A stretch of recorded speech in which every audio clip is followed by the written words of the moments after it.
When you get married, right? When you get married, you know, the vows include this line, which we've heard, thousands of times, for better or worse.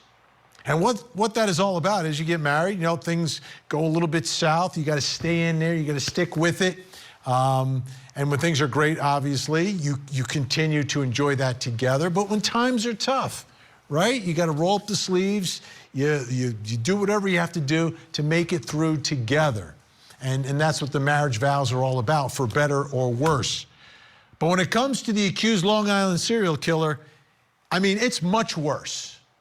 It is much worse than anyone could expect, anyone should expect from their spouse. I mean, you're married to someone and you find out that he's an accused serial killer of escorts. I mean, that mind-blowing, right? And I understand, yeah, you take the vow, but this is beyond anything, way beyond anything. And to be in that position, come on, what are you gonna do?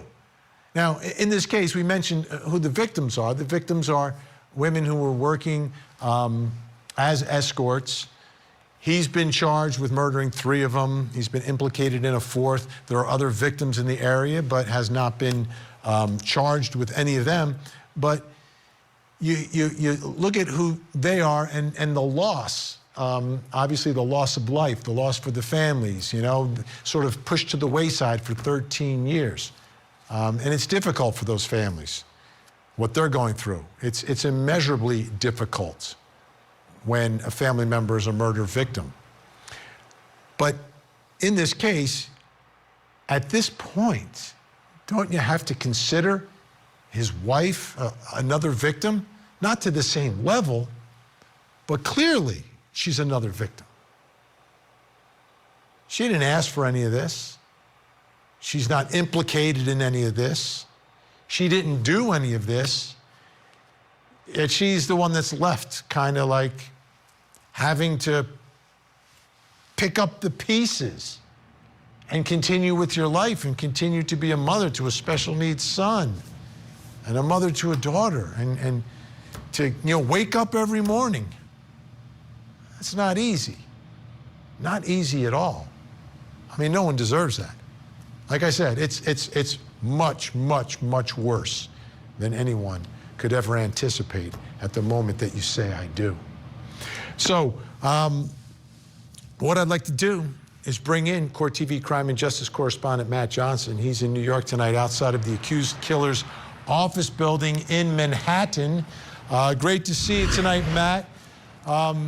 Before we get to Manhattan and what's happening there and what you're uncovering and investigating there tonight, let's talk about what happened earlier today when you were in Massapequa, in the neighborhood, at the house. You spoke with Asa. You spoke with the, I guess at this point would be a estranged wife. She's filed for divorce. What happened? Explain to us. Take us there. Well, we were there, Vinny, as we are each and every day. We were knocking on doors. We were trying to talk to neighbors, talking to true crime fans that come there and also take pictures. And then at one point, I noticed that she came out of her house. We've seen her out front before. She's waved to our cameras. She was out with the dog. And then we struck up a conversation. She started talking to me. We talked about the coverage. She was telling me that for the most part, she feels victimized in all of this because she and her family thought that there was nothing wrong in their lives. She has been married to the person that she loves for 25 years. He's an architect. They were living in Long Island. She thought that nothing was wrong, and then her life was shattered a couple weeks back when he was arrested, accused of being the Long Island serial killer. I pulled out my phone and I recorded part of our conversation. Take a listen. How are you holding up? I know you can't talk about the case. How are you holding up? What you see, right? It is what it is. How's your children doing? Not going to tell her that one. Not going there. Have you spoken to your husband? And I'm not going there either. That's already been His lawyer has already answered that question. How are you getting through the day with media and with all the questions? I know it must be tough. Moment by moment, not hour by hour, moment by moment. That's Asa Ellerup right there. She says that her life turned upside down. She has since, as you mentioned, filed for divorce 1 week after the charges. And I tried to ask her, how did you meet your husband? How are the kids doing? I also asked her if she's visited him or called him. She said that she wouldn't answer any of those questions. She referred me to her attorney. But remember, earlier this week, on Tuesday, when Heuermann was in court afterwards, his attorney addressed their relationship. Take a listen. Do you know if he's had any contact with his family? Sure, he's had contact with his wife, yes. In what way? And family members. I don't think she's visited yet, obviously, because she doesn't want to be ambushed by the press. So she hasn't visited him at the jail yet, no. So despite filing for divorce, according to Heuermann's attorneys, she does call him and she does stay in contact. Vinny? A couple things struck me from the video you showed us. First, she still has to walk the dog, right? I mean, you still have to live your life. So you got to take the dog out like everyone else has to take the dog out. Yeah, my husband's an accused serial killer, but, you know, we still got to wake up, walk the dog, do everything we do. And then when you asked her about the children, just that exhale that she had, to me, spoke volumes and answered the question about how difficult it's been for the children, all of this. And we understand that, obviously. Now, you're at the house, and I understand that you're able to walk up on the porch of the house? Right, you know, she's out there and we were speaking for quite some time together, and I mentioned to her, I said, what is that note on the door, on the front door? And she said, oh, well, it's about contacting my attorney and all this and that. And I said, well, can I see it? And she said, sure. So she invited me on her property. She allowed me to walk up the driveway and to go see that note on the door. And we have video of that. I shot it on my cell phone as well. So I'm walking up the driveway and I'm noticing quite a few things. Again, the house in need of repairs.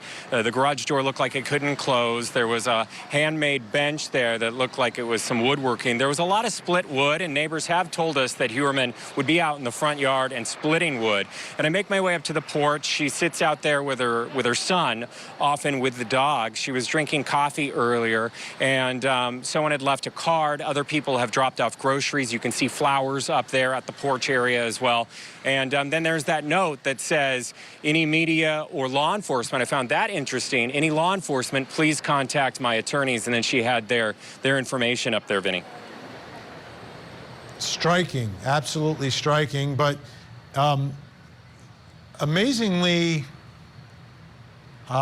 nice is the vibe I'm getting. And you know, you're there, you're speaking with her, but what I'm seeing and hearing, the back and forth, someone could be very bitter, someone could be really angry, someone could be really nasty, and that's not the vibe I'm getting from this woman. I mean, she strikes me as someone who seems very nice. Think about it.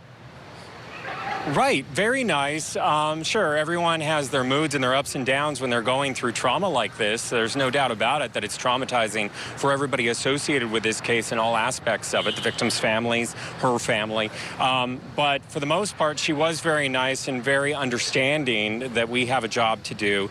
And she appreciated us for being respectful, and that's why she allowed us on her property. But again, keep in mind, she has also gone through hours and hours of interviews with police, law enforcement, and that's what helped them piece together the fact that now prosecutors allege that these crimes that her husband is accused of happened when she and her children were out of town. Wow. Wow. Okay. You're in the neighborhood. Did you speak with folks in the neighborhood today? Yeah, there was a lot of people milling about. I have to tell you, it is a busybody neighborhood. but in the best way. I mean, everyone is super friendly. It's a blue-collar neighborhood right there in Long Island. A lot of welcome signs in front of the doors. I can't stress it enough. And I saw this lady walk up to the house before I talked to Asa, and she walked right up to the front door, and she left a card. So we noticed that, and then I spoke with her afterwards. Her name is Rosemary, and I said, what was it that made you come to the house, and what did you leave behind? Take a listen. Gift cards for them for food, and I know what they're going through. It's probably struggling, and I know they had a hard time, and it's not their fault. It's not their, so I was just trying to help out. We have Massapequa Park is a very knit, tight community. If everybody's in trouble, anybody in trouble, they help out. He kept quiet to himself. He was a very quiet man, never said anything, or even my brother knows him from school, and he just said he kept to himself, and he was a very quiet man. It is a quiet neighborhood. A lot of people were talking to us, asking us if we needed anything when we've been out there each and every day during our investigation and our talking to people. She is a special ed teacher, and that's what I mean. Like, this neighborhood is full of teachers and retired law enforcement, other retirees. This house was owned by Rex Heuermann's mother. He purchased it from her, so you can get an idea. But there is a big contrast from his house. Keep in mind, he's an architect here on 5th Avenue, and his house is a bit run down with the porch being held up by 2x4s. Compare that to every other house in the neighborhood. They've been built up. They added dormers. They have American flags out front, and then those welcome signs. So there's a big contrast between the properties. Vinny? Huge contrast. We're looking at the video right now. I mean, meticulously cared for, manicured lawns, tons of pride, upkeep, etc. These homes are not cheap out on Long Island. And then you've got the architect's house, which, as you said, sticks out like a sore thumb.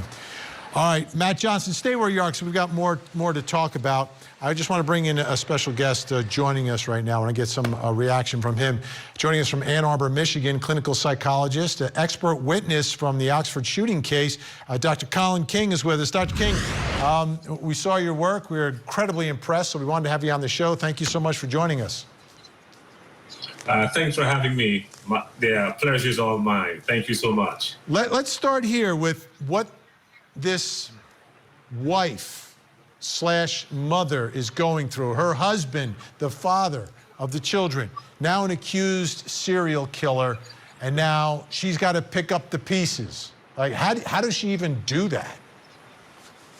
Sure. So she's going through, I would say, complex trauma, right? So she has lived in the neighborhood for quite a long time. It appears as though her husband grew up in that neighborhood, perhaps in that same house. So that's all she knows, that is home. And then just overnight, the rug is pulled out from under her feet. And then she's left asking all kinds of questions. Why, how, what, where? And so this clearly is a traumatic experience for her. And I am so happy to see the compassion expressed by the neighbors, because more than likely, I don't know the family. I've never met her, never met the kids, but they look like pretty nice people, neighborly people.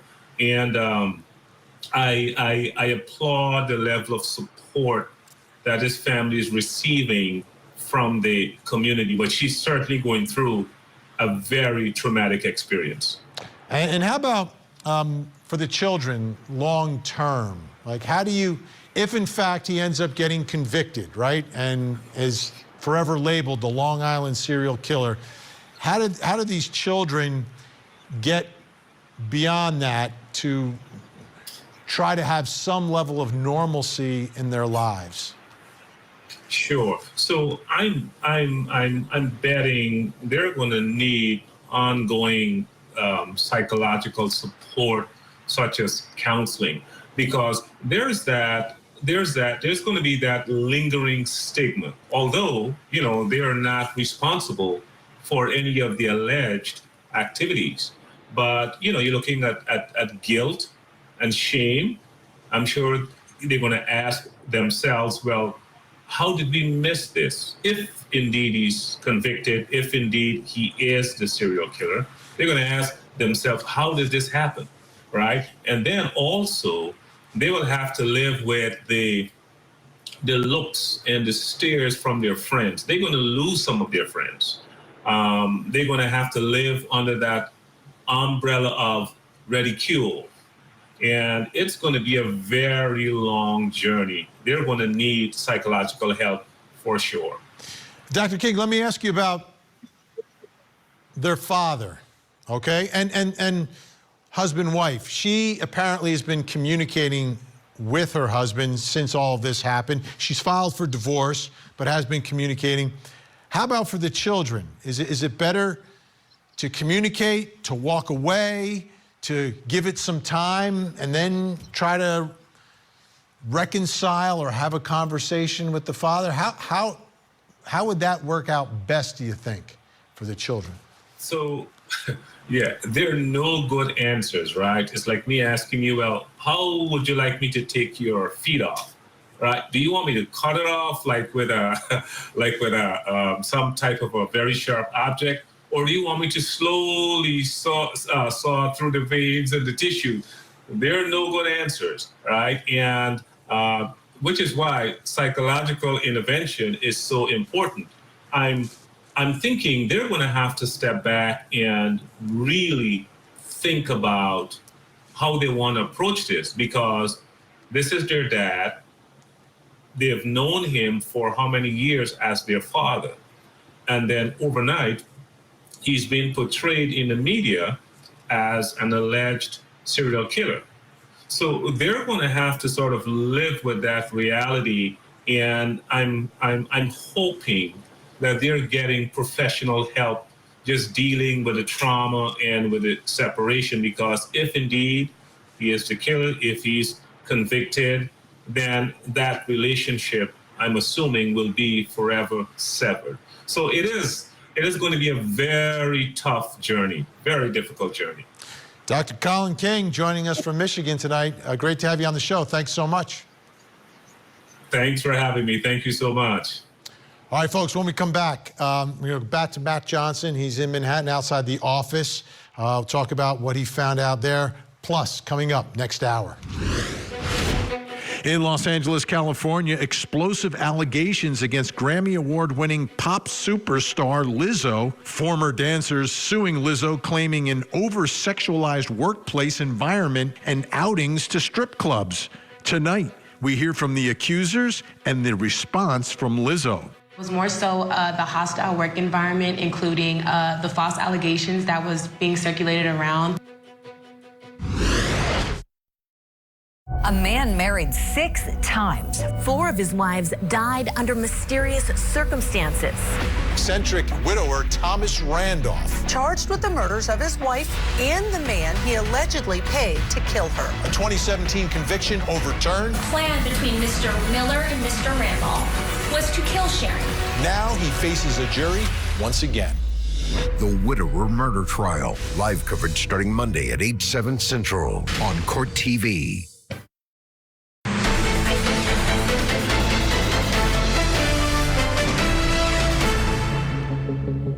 On this unsuspecting suburban street, suspected serial killer Rex Heuermann lived. This street is full of doctors, teachers, and law enforcement. The street is tree-lined, there are American flags out, and welcome signs. This is the house that is very different, if you ask me. Owned by an architect, this is the home of Rex Heuermann. He shared this house many years with his wife and kids, leaving each day in a suit and tie. But prosecutors say it was all part of his plan to blend in, to look normal. And that included his daily commute to the city. Just a few blocks away from Rex Heuermann's home is this, the Long Island train station, Massapequa Park.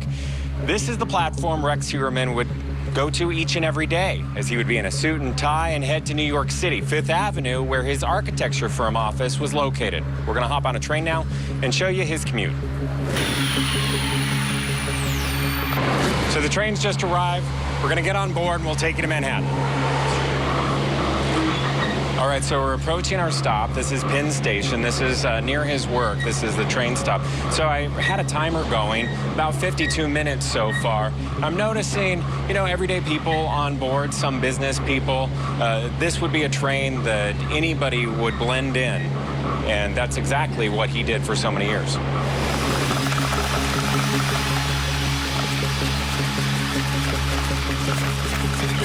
All right, so we made it to our stop. This is Penn Station, New York. If it looks a little busy, it is. According to the website, more than 600,000 people pass through here each and every weekday. So now we're in the heart of New York City. We've passed a few famous landmarks, including the Empire State Building and also the famous Macy's. Brings us here to Fifth Avenue, 385 Fifth Avenue, and this is where Rex Heuermann worked as an architect, founding his architecture firm, RHC Consultants and Associates, back in 1994. It wasn't too far from here where he was arrested. And let's go back out to Court TV crime and justice correspondent Matt Johnson, who is in Manhattan tonight. Matt, fascinating to watch. I mean, that's a commute that millions do, right? Every day from New York, New Jersey, Connecticut, wherever you're going into the city to work. And to think that there's a serial killer amongst everyone is absolutely fascinating. What are some of the other things you sort of picked up retracing that route that he must have taken for years?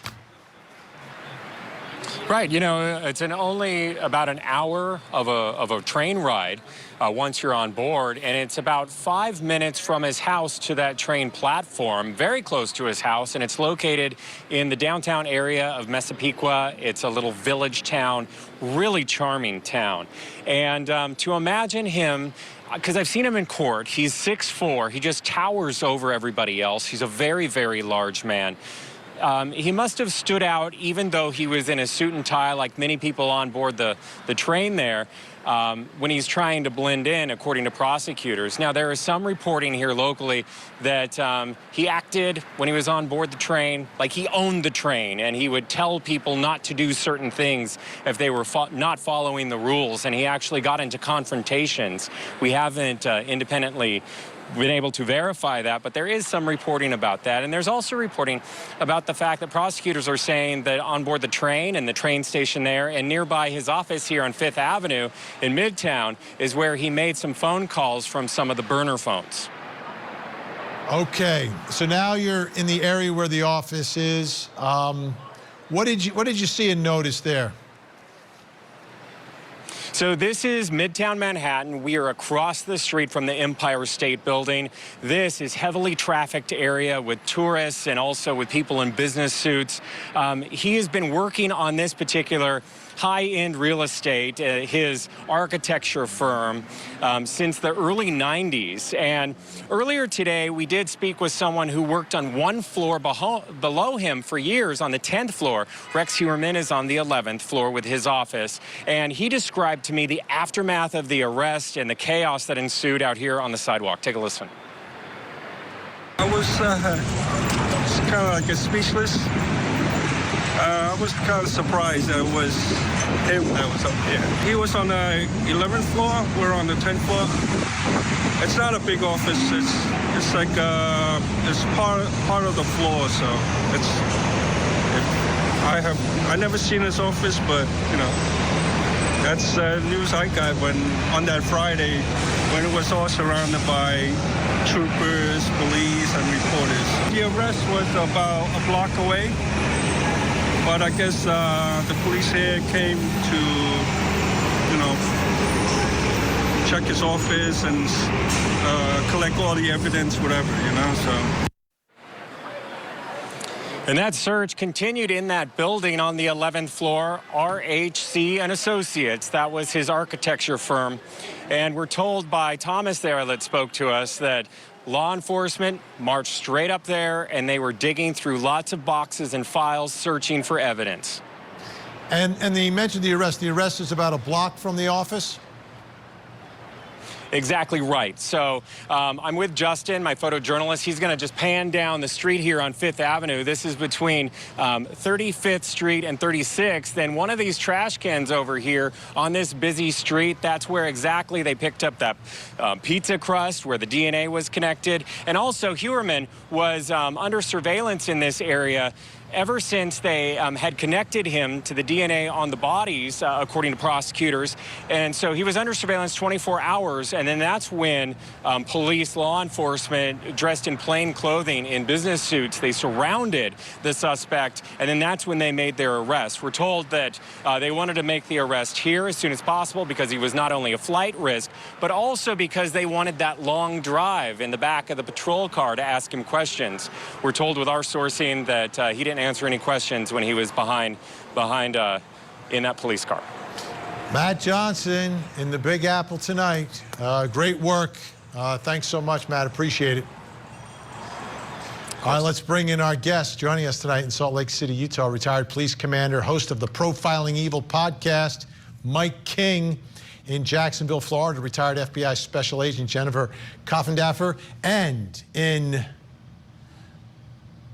Vinnell Haven, Maine, criminologist, investigative profiler, and attorney, Dr. Casey Jordan. Great to see everyone, and great to have Dr. Casey Jordan back with us. All right, so let's start here, and I'll start with you, Dr. Casey Jordan. He was commuting every day for like decades. Right? And I remember when I used to commute into New York, you know, a lot of times people go at the same time of day and you get to recognize people. Even if you know it's New York, you might not speak with them, you get to recognize him. To me, that's frightful. That's scary. That's a serial killer lurking among us. But it's how it always is when we discover serial killers. Everybody is like, I never suspected he was the guy next door. I really enjoyed Matt's reporting, though, that people on that train reported that he would get into altercations, that he clearly had leakage of his power control issues because he would, you know, probably lecture people for, who knows, talking on their cell phones or drinking on the train or something. He was playing mini cop. And we always thought back in 2010, 2011, when we were covering this case, Vinny, we always thought this guy had power control issues. They thought he might even be military or police, and even though that didn't pan out, he was absolutely playing a cat and mouse game back at the time, because remember, he used one of the alleged victims, he's the alleged killer. He used her phone to call her sister, to call their family members, to terrorize them. So, yes, riding the train, do we have a serial killer in our midst? You know, Vinny, they think that there could be more than 200 serial killers at large in the United States at any given time. I'm sure Jennifer has some commentary on that, but you've got to remember that this guy's riding the train while he's also looking up on his burner phones, his cell phones, more than 200 searches over a 14-month period about the Long Island serial killer, because he wanted to know what they knew about him, how the investigation was going. And of course, he thought he got away with it. Yeah, and Jennifer, how about the arrest itself? I mean, arresting a serial killer on the streets of Manhattan. I mean, that's the place they chose to do it. And to me, I was a little surprised when I learned that. Well, actually, it's very safe in that type of environment. They were blending in. I loved that they were all in suits. The Bureau always used to arrest when we were in suits. Things have changed somewhat. But in any event, they did a great job having him under close surveillance, closing in so that no one would be in harm's way. They had him surrounded and essentially completely surprised him. And that's what you seek to do. You want to have speed and you want to have surprise when executing an arrest warrant. And that's what they did. And Mike King, Profiling Evil is the name of the podcast. When you talk about serial killers, we're obviously talking about evil. He's an alleged serial killer. I understand that. But to me, you know, living this life. I mean, see, Matt Johnson was on his porch today. And life has to go on for his family. So he had that life. He had a professional life. And then he had this third life, allegedly. Yeah, I mean, we break it into buckets, don't we, Vinny? We've talked about it before, this idea that there's this public life that looks at the architect and all the things that he's doing to help his customers. Then there's this private side of a person's life. Maybe the person that sees that private side is the spouse, who kind of sees them make some faux pas here and there. Maybe the ugly side appears once in a while. But it's the victim that really sees the secret side, where this Tasmanian devil comes out and the fantasy is acted out. And sadly, in many cases, especially when it comes to serial killers, the people who witness that secret side never live to talk about it. So we're now placed into a position that we have to try to understand and glue it all together based on the behaviors that we can see in him. All right, our great guests are staying with us. We've got more to talk about, like the timing of the arrest. I mean, they knew who the suspect was for quite some time before they moved in to actually take him into custody. We've got that coming up. Don't go away.